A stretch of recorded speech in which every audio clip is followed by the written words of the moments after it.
έχουν δοθεί εντολή για να κλειδώσουν. Έχει κλειδώσει ο κύριος Ιωαννίδης, έχει κλειδώσει ο κύριος Ζήκος.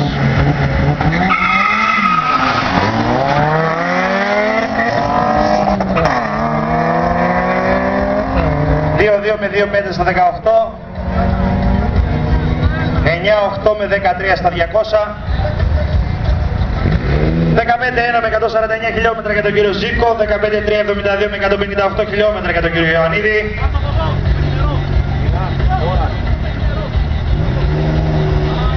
Ένα τέταρτο ακόμα.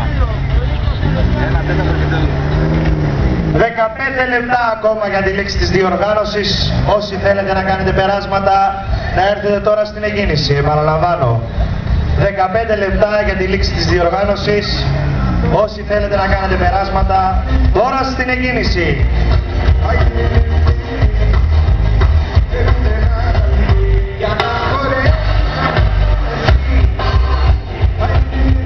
Το νούμερο 29 λοιπόν, στο διάδρομο 2, κύριος Μπουδούρης Χρήστος, Fiat Punto GT ή Yellow GT όπως γράφει.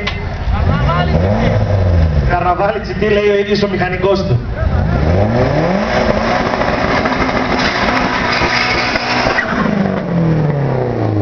Κάνει καλό περνάω, το αρχιμηχανικός του τον εψυχώνει.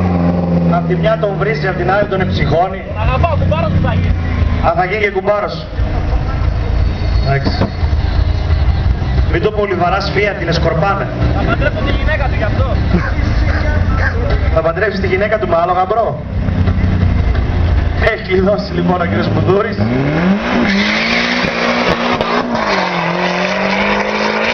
Ένα 8 στα 18, πολύ καλό 18 μέτρο. Τον έφαγες, 9-2 στα 200.